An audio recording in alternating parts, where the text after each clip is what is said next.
तर एक मोठी बातमी समोर येते। शिवसेनेची पुण्यात पत्रकार परिषद होणार आहे। खासदार श्रीकांत शिंदे, मंत्री सामंत आणि नीलम गोरे या पत्रकार परिषदेला हजर आहेत।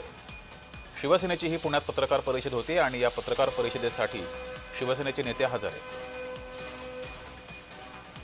नवीन संपर्क प्रमुखांची यादी एकाच वेळेस जाहीर केली। मला वाटतं हे देखील पहिल्यांदा शिवसेनेमध्ये झालंय की एकाच वेळेस सर्वच्या सर्व लोकसभेसाठी संपर्क प्रमुख दिले आणि आता सर्वच्या सर्व लोकसभा संपर्क प्रमुख, जिल्हा संपर्क प्रमुख हे फील्डवरती उतरून काम करतायत। त्याचाच भाग म्हणजे याच्या अगोदर आम्ही मुंबईपासून सुरुवात केली। मुंबईची जबाबदारी, ठाण्याची जबाबदारी देखील माझ्यावरती दिलेली आहे।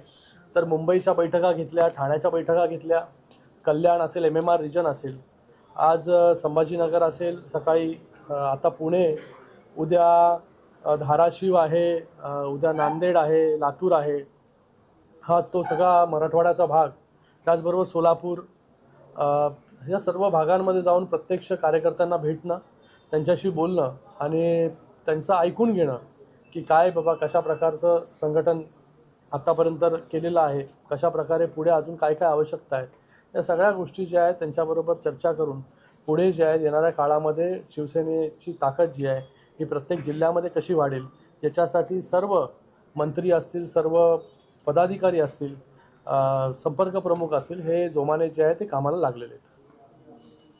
दादा, ही आता शिवसेनेची आपण आढावा बैठक म्हणायची का चिंतन बैठक म्हणायची? कारण मोठ्या प्रमाणात मोठ्या संख्येने काही म्हणा, त्याला आढावा बैठक म्हणा, चिंतन बैठक म्हणा, मला वाटतं प्रत्येक निवडणुकीनंतर प्रत्येक पक्षाने जे आहे हे आत्मपरीक्षण पण केलं पाहिजे, चिंतन केलं पाहिजे, आढावा पण घेतला पाहिजे।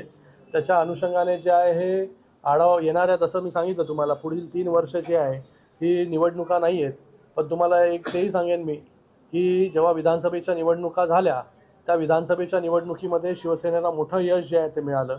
60 जागा ह्या शिवसेनेच्या निवडून आल्या, 75% जास्त स्ट्राईक रेट हा शिवसेनेचा राहिला।